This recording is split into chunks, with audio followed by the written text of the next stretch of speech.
예수님께서 갈릴리 바닷가에 가버나움을 떠나셔서 제자들과 함께 고향 마을인 나사렛으로 가셨습니다. 안식일이 되어서 예수님은 나사렛 회당에서 사람들에게 가르치셨습니다. 그때 거기 모인 많은 사람들이 예수님을 보고 놀랐습니다. 사람들은 예수님께 이렇게 대해 말했습니다. 그가 어떻게 이런 지혜와 기적을 일으키는 권능을 가졌을까? 이런 모든 것을 도대체 어디에서 얻었을까?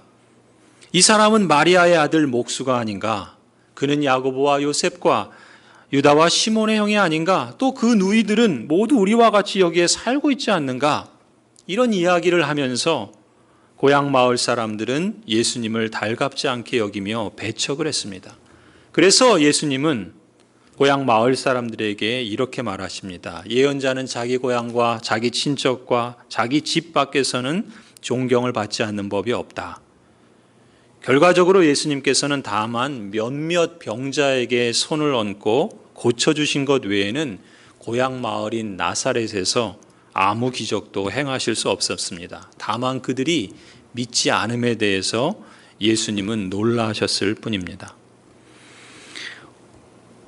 우리가 읽은 이 마가복음 6장의 이야기 앞에 4장, 5장에서 우리는 예수님께서 여러 가지 비유와 또 여러 기적을 행하시면서 하나님 나라에 대해서 가르치시고 보여주신 것을 이미 살펴보았습니다.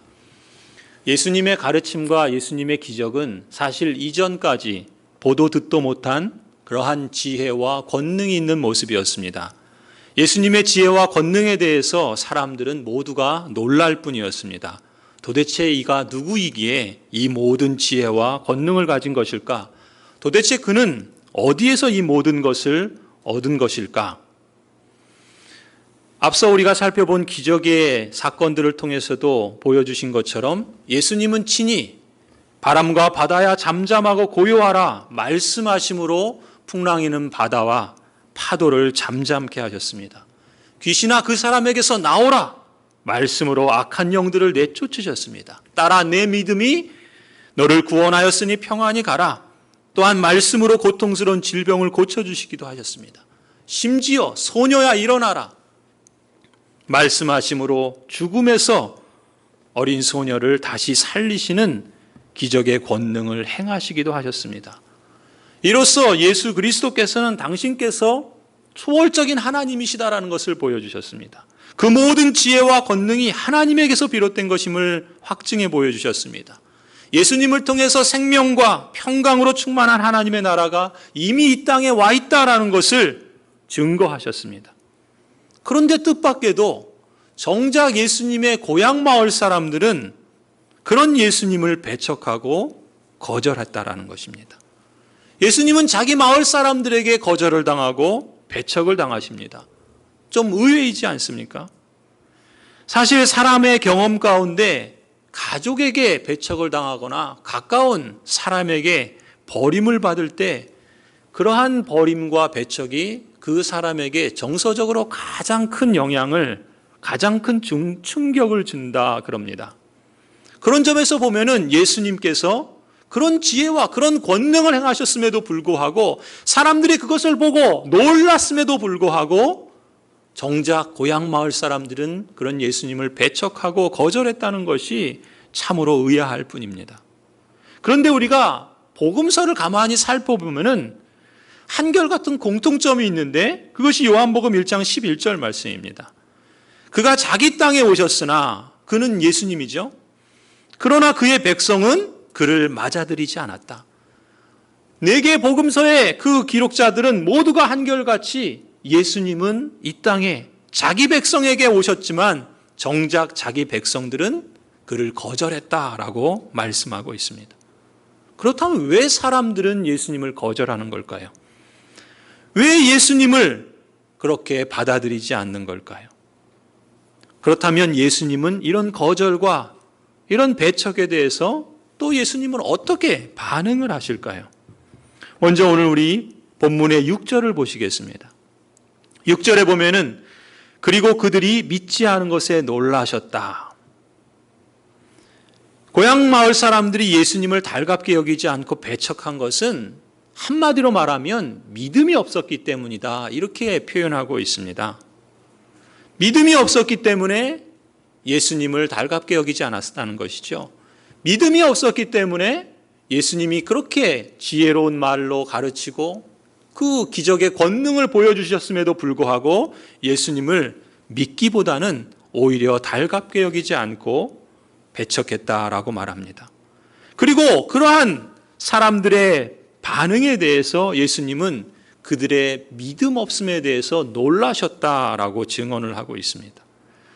예수님께서 그들이 믿지 않은 것에 놀라셨다라고 하는데 우리가 복음서를 보면은 예수님께서 놀랍게 여겼다라는 표현이 2번 나옵니다.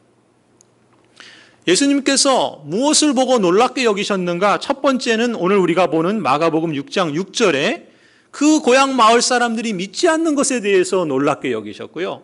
또 다른 한 곳은 마태복음 8장 10절에 나옵니다. 마태복음 8장 10절을 보시면 예수께서 이 말을 들으시고 놀랍게 여기셔서 따라오는 사람들에게 말씀하셨다. 내가 진정으로 너희에게 말한다. 나는 지금까지 이스라엘 사람 가운데서 아무에게서도 이런 믿음을 본 일이 없다. 이 마태복음 8장은 우리가 아는 백부장의 이야기입니다. 가버나움이라는 동네, 예수님께서 기적을 행하신 동네가 가버나움이었죠. 갈릴리 바닷가에 있는 마을이었습니다. 거기에 로마 장교의 백부장이 있었습니다. 그런데 이 백부장이 어느 날 예수님에게 찾아온 겁니다. 이 백부장은 로마 장교고 유대인 입장에서 보면 이방인인데 예수님에게 찾아와서 간청을 하는 겁니다.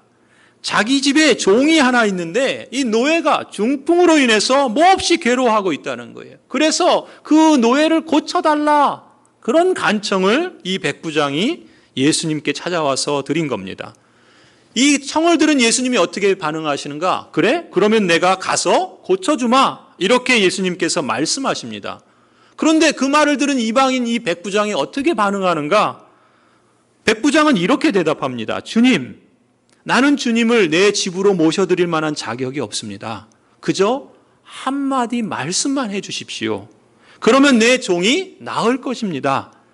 나도 상관을 모시는 사람이고 내 밑에도 병사들이 있는데 내가 이 사람더러 가라고 하면 가고 또 저 사람더러 오라고 하면 옵니다. 또 내 종더러 이것을 하라고 하면 합니다. 이렇게 대답을 한 거예요. 이런 이방인의 말을 예수님께서 들으시고 8장 10절에 이렇게 말씀하신 겁니다. 예수님이 백부장의 말을 들으시고 놀랍게 여기셨다는 것이죠.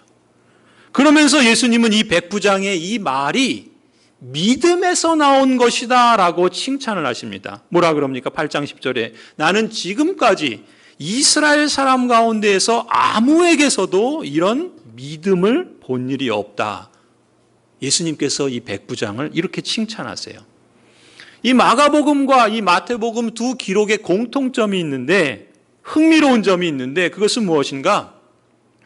예수님이 놀라셨다는 점은 공통점인데 흥미로운 점은 예수님이 놀라신 이유가 완전 정반대라는 점입니다.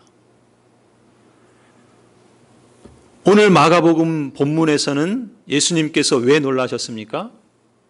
예수님께서 고향 마을에 가셨어요. 같은 유대인들입니다. 같은 마을 사람이에요. 예수님을 누구보다 더 잘 알고 있다고 생각한 사람들입니다. 그런데 정작 예수님이 지혜로운 말씀과 기적의 능력을 행하시는 것을 자신들의 눈으로 보고 또 그것을 들었음에도 불구하고 그 예수님을 믿지 않은 것에 대해서 예수님은 놀라신 것입니다. 그분이 하나님이시고 그 모든 지혜와 권능이 하나님에게서 비롯된 것이라는 생각을 이 마을 사람들은 추호도 생각하지 않고 아예 믿지 않았던 것입니다. 그래서 예수님은 그런 마을 사람들의 믿음 없음과 예수님을 배척하는 것에 대해서 놀라셨던 것이죠. 반면에 마태복음의 로마 장교인 이 백부장은 어떻습니까? 이 사람은 이방인이에요. 이방인인데다가 예수님에 대한 지식이 그저 아마 소문으로만 들었을 겁니다.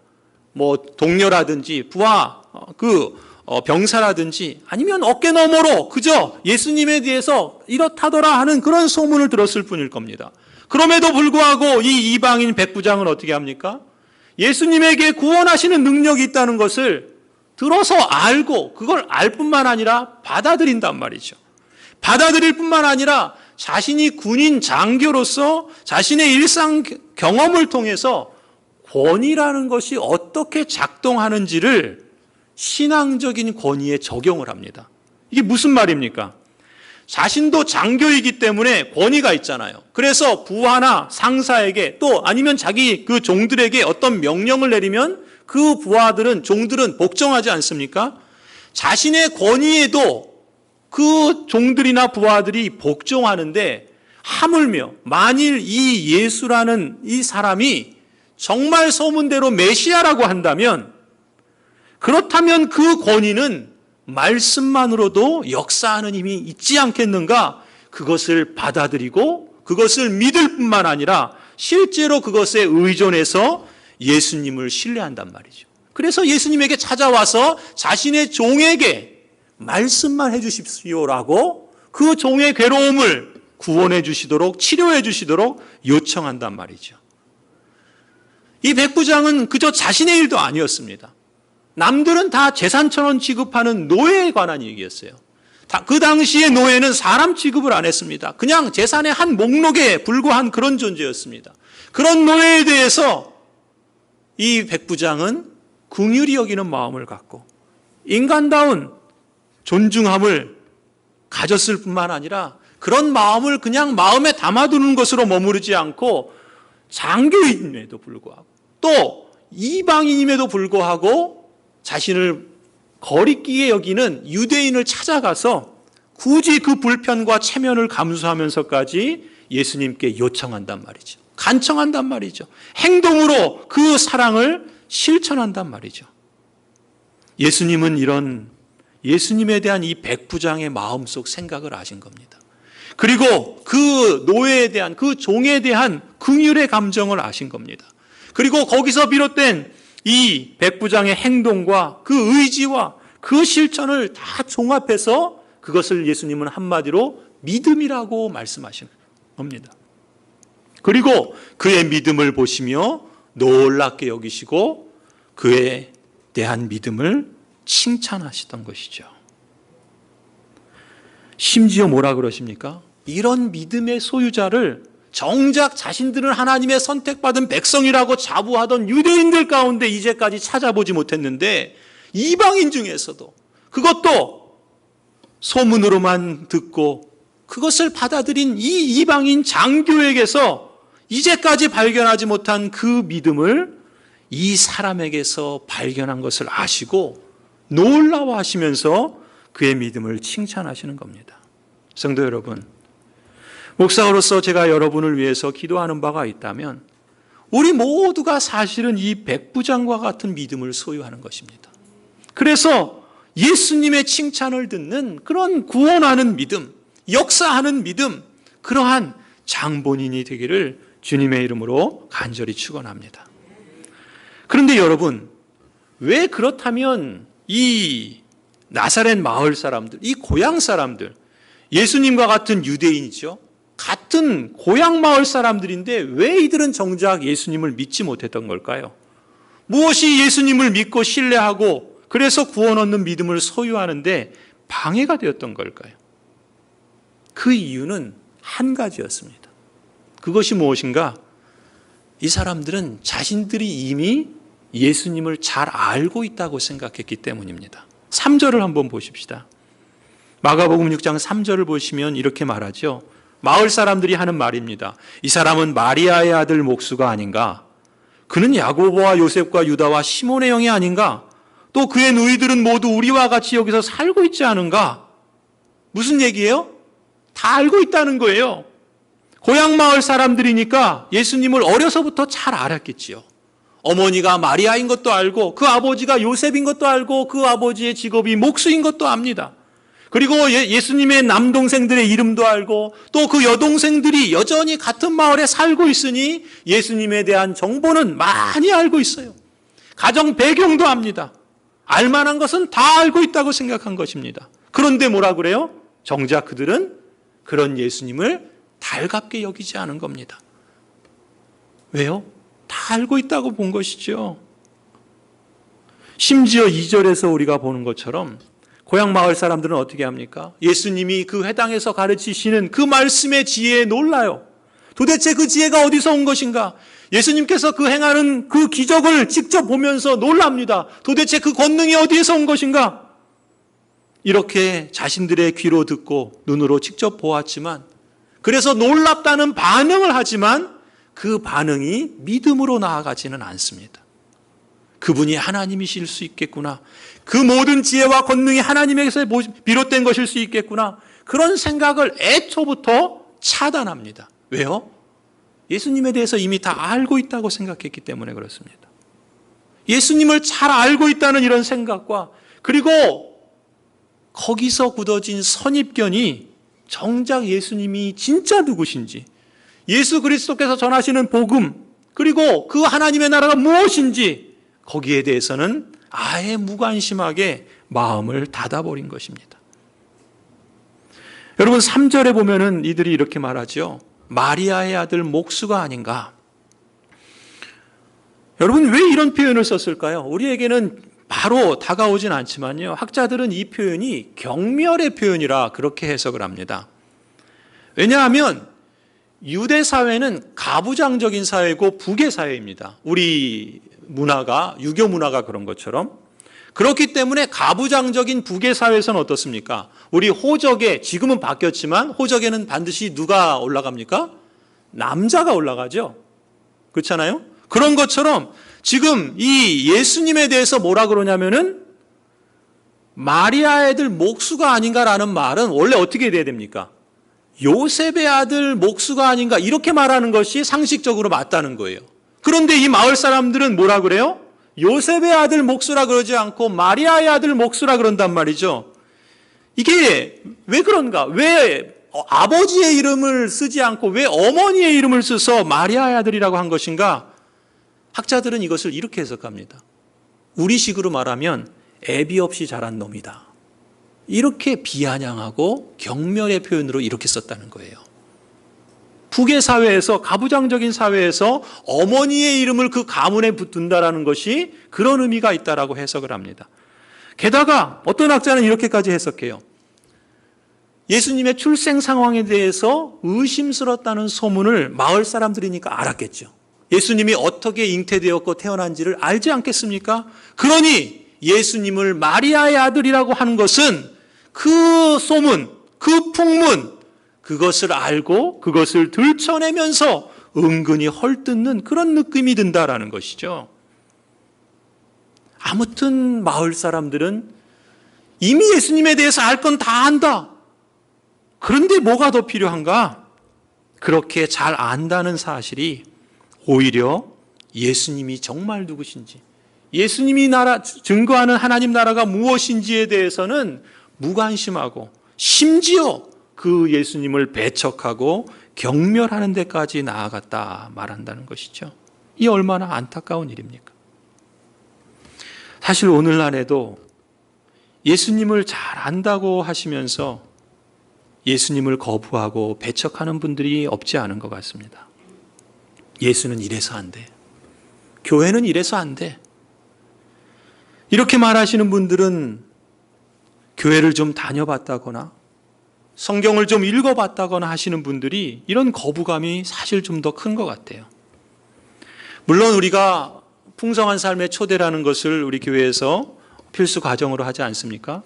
거기서 우리가 이미 살펴보고 고민해 본 것처럼 사실상 우리가 부인하기 어려운 것은 오늘날 우리 한국 교회와 또 우리 믿는 신자들의 모습에서 연약함과 여러 가지 허물과 부끄러운 모습들, 그래서 기독교 복음으로 나오는데 장애물이 되는 그런 요인들이 있다라는 것을 우리가 사실 부인하기 어렵습니다. 이 점에 있어서 우리 자신들이 늘 우리를 돌아볼 필요가 있고, 또 필요하다면 우리가 용서를 구할 필요도 있고, 또 실제적으로 그것을 바로잡으려고 애쓰고 또 끊임없이 지속해야 할 필요도 있을 것입니다. 그러나 그럼에도 불구하고 안타까운 것은 무엇입니까?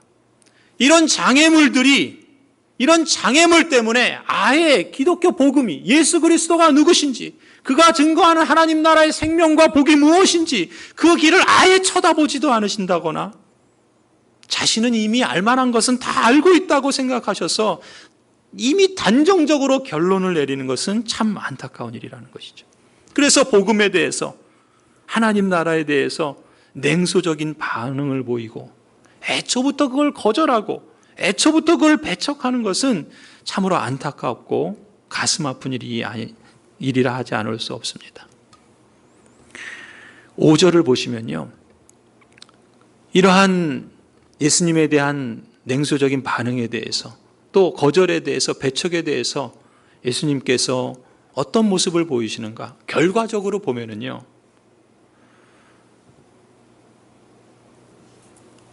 예수 그리스도로 말미암는 하나님의 치유와 회복, 이 기적의 역사가 이 마을에서는 제한되는 결과를 낳게 된다는 것입니다.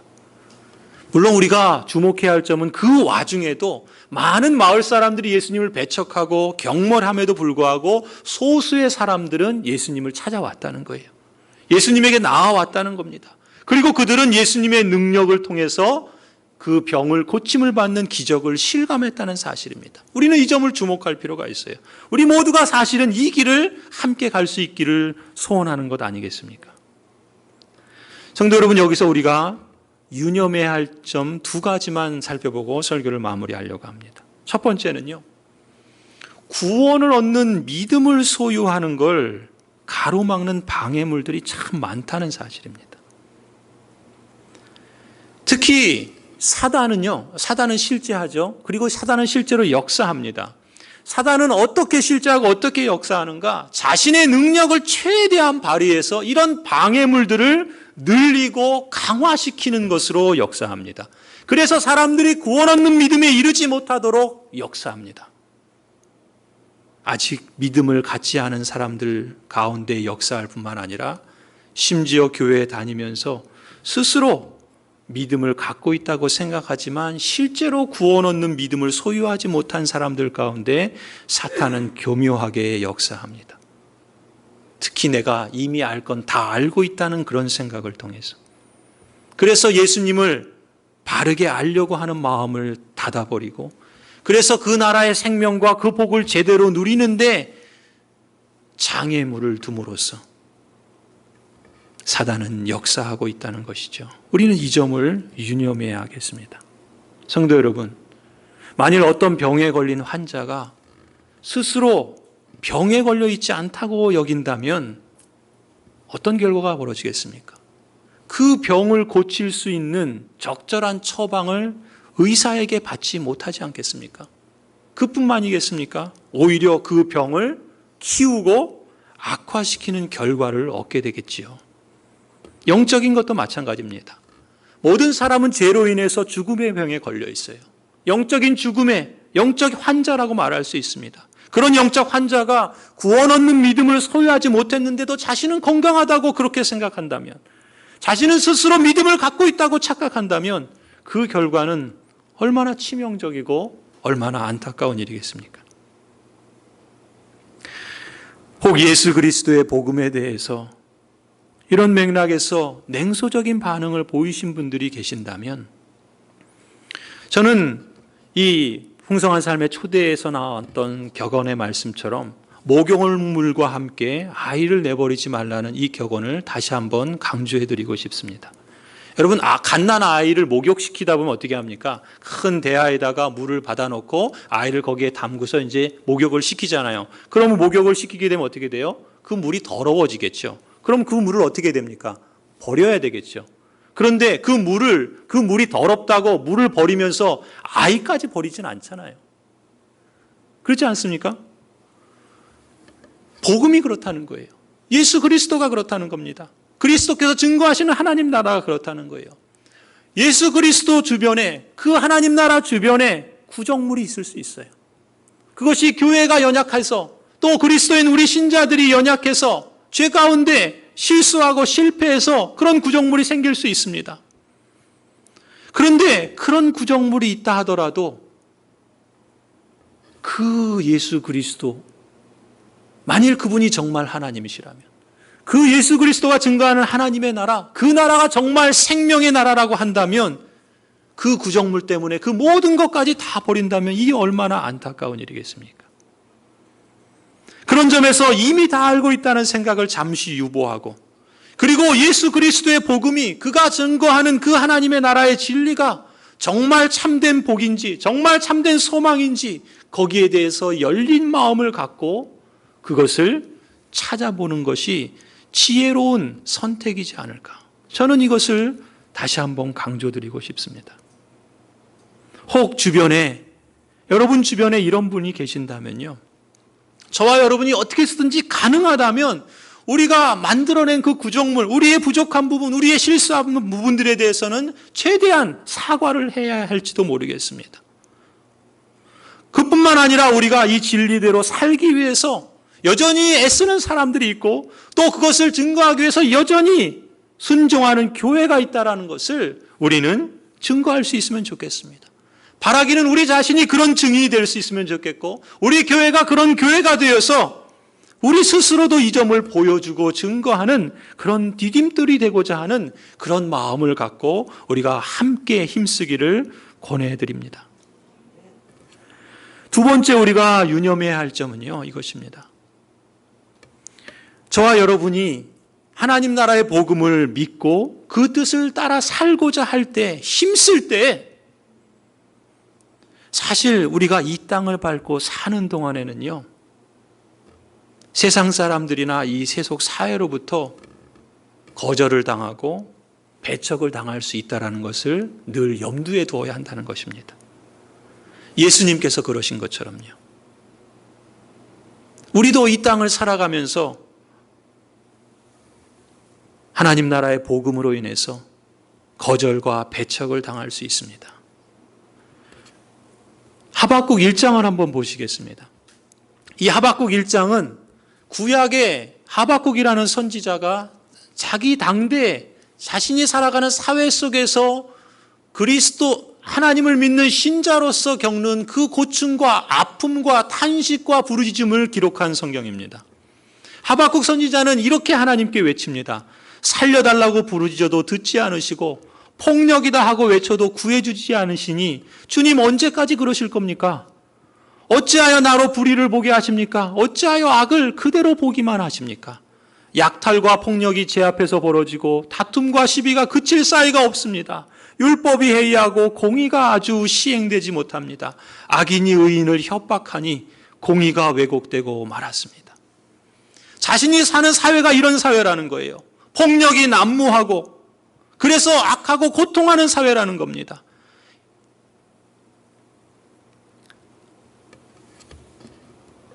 그런 하나님께 대해서 언제까지 그러실 겁니까? 언제까지 불의를 보고만 계실 겁니까? 언제까지 악을 그대로 그냥 두실 겁니까? 이렇게 탄식하며 하나님께 외친다는 것이죠. 이렇게 다툼과 시비가 그치지 않고 약탈과 폭력이 가득한 이 사회 속에 언제까지 하나님께서 가만히 계실 겁니까? 이런 탄식을 한단 말이죠. 사실 이런 선지자 하박국의 탄식과 애침은요, 어쩌면 오늘 우리가 이 세대를 살아가면서 특히 하나님 나라의 복음을 받아들이고 그 뜻을 따라서 어떻게 해서든지 그렇게 하나님 나라의 시민답게 다르게 살고자 하는 신자들에게는 동일한 탄식이고 동일한 아픔일 수 있다는 것이죠. 어쩌면 이런 탄식과 부르짖음은 그리스도인 공동체와 또 신실한 신자들에게는 불가피한지도 모르겠습니다. 그렇다면 이런 탄식에 대해서 하나님은 어떻게 응답하실까요? 하나님께서 대답해 주시는 것이 2장에 소개됩니다. 하나님이 하박국 선지자에게 이렇게 말씀합니다. 이 묵시는 정한 때가 되어야 이루어진다. 끝이 곧 온다는 것을 말하고 있다. 이것은 공연한 말이 아니니 비록 더디더라도 그때를 기다려라. 반드시 오고야 만다. 늦어지지 않을 것이다. 마음이 한껏 부푼 교만한 자를 보아라. 그는 정직하지 못하다. 그러나 의인은 믿음으로 산다. 하나님은 말씀하십니다. 심판이 있다는 거예요. 끝이 온다는 것입니다. 그 정한 때가 멀지 않았다라는 것입니다. 지금 이 땅에서 불의와 악행이 벌어지고 다툼과 시비가 그치지 않고 불법이 횡행하고 불공평이 만연하면서 그걸 가지고 잘 먹고 잘 사는 사람들이 교만해서 마음이 한껏 부풀어서 그렇게 떵떵거리며 살아가더라도 그들의 마지막이 멸망이라는 것입니다. 하나님께서 반드시 심판하는 때가 온다는 것입니다. 지금 세상에 눈에 보이는 것이 전부가 아니라 그것이 영원한 것이 아니라 말씀하시는 것입니다. 그래서 하나님 나라에 속한 사람들은 이 눈에 보이는 현실을 따라서 사는 것이 아니라 오직 의인은 믿음으로 말미암아 산다고, 믿음으로 살아야 한다라고 하나님께서 대답해 주시는 것이죠. 이 하나님의 말씀에 귀 기울여 듣고 마음으로 받아들인 하박국 선지자가 비로소 고백하는 고백이 이제 하박국 3장에 나옵니다. 무화과 나무에 과일이 없고 포도나무에 열매가 없을지라도, 올리브나무에서 딸 것이 없고 밭에서 거두어 드릴 것이 없을지라도, 우리의 양이 없고 외양간에 소가 없을지라도 나는 주님 안에서 즐거워하련다. 나는 구원하신 하나님 안에서 기뻐하련다. 주 하나님은 나의 힘이시기 때문이다. 아멘. 여러분, 오늘 눈에 보이는 우리의 현실이 사실 어렵습니다. 또 어떤 분들에겐 절망적일 수도 있습니다. 그것을 우리가 압니다. 하박국 자신도 그랬습니다. 그런데 하박국은 지금 자신의 눈에 보이는 현실만 집중하지 않는 거예요. 지금 하나님께서 말씀하신 그 약속을 바라보면서 믿음의 눈으로 그 말씀을 통해서 하나님의 약속을 신뢰할 뿐만 아니라 그 말씀하신 하나님께서 그 약속을 반드시 이루실 것이라고 하는 그 소망 중에서 기뻐하겠노라 고백하고 있는 겁니다. 여러분, 그렇지 않습니까? 여러분, 믿음은 무엇입니까? 믿음은 어떤 의미에서 우리가 세상을 공격하는 힘이 아니에요. 오히려 우리를 공격하는 세상에 대해서 우리를 방어하고 우리를 견디게 하고 우리를 버티게 하는 힘이 믿음입니다. 믿음은 눈에 보이는 현실이 전부가 아니라는 것을, 그리고 그 너머에 하나님의 통치하시는 온전한 생명의 세계가 있다는 것을 보는 것이 믿음입니다. 믿음은 지금 우리가 맞닥뜨리는 이 세계의 끝에 선악간에 하나님이 심판하신다는 것을 믿는 것입니다. 그리고 그 너머에 하나님이 통치하시는 이 세계에 온전한 평화가 있고 온전한 정의가 실현되고 그로 인해서 온전한 기쁨과 더할 나위 없는 즐거움이 가득한 새 나라가 있다는 것을 소망하게 하는 것이 바로 믿음입니다. 그래서 믿음은 비록 우리가 오늘 살아가는 이 현실이 괴롭고 우리를 거절하고 또 우리를 배척하는 삶의 현장이라 할지라도, 심지어 우리에게 여러 가지 육신의 고통이 찾아오고 심지어 그로 인해서 죽음에 이른다 할지라도 그 삶을 견디고 이기게 해주는 힘이 바로 믿음이라는 것이죠. 그뿐이겠습니까?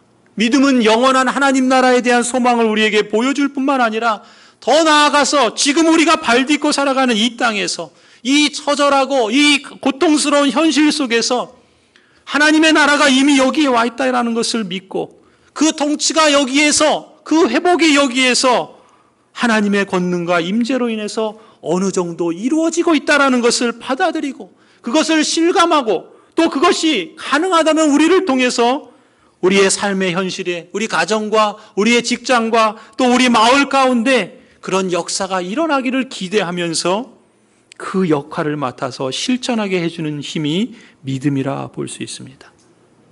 성도 여러분, 세상은 믿음이 없기 때문에 예수님을 거절합니다. 그리고 예수님을 믿는 우리들을 배척할 수 있습니다. 그 거절의 상황을 견디게 해주는 힘이 바로 신자가 가진 믿음인 것이죠. 믿음이 있기 때문에 거절하는 세상 사람들에게 우리는 악을 악으로 갚기보다는 어떻게 해서든지 선으로 그것을 이기려고 애쓰는 것 아니겠습니까?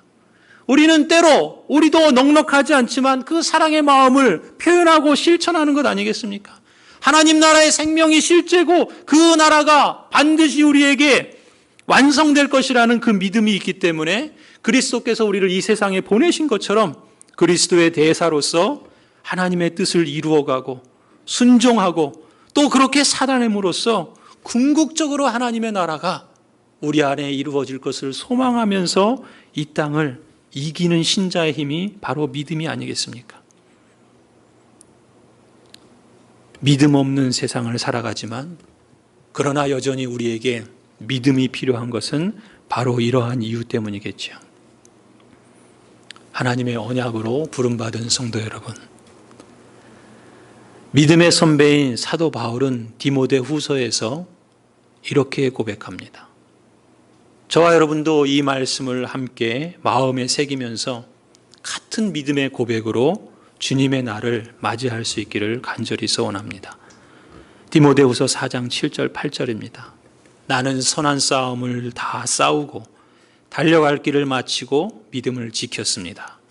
이제는 나를 위하여 의의 면류관이 마련되어 있으므로 의로운 재판장이신 주님께서 그 날에 그것을 나에게 주실 것이며 나에게만이 아니라 주님께서 나타나시기를 사모하는 모든 사람에게도 주실 것입니다. 하나님의 이 약속의 말씀이 믿음으로 이 땅을 살아가는 저와 여러분들에게 하나님의 권능 가운데 이루어 주실 줄 주님의 이름으로 간절히 축원합니다. 기도하시겠습니다.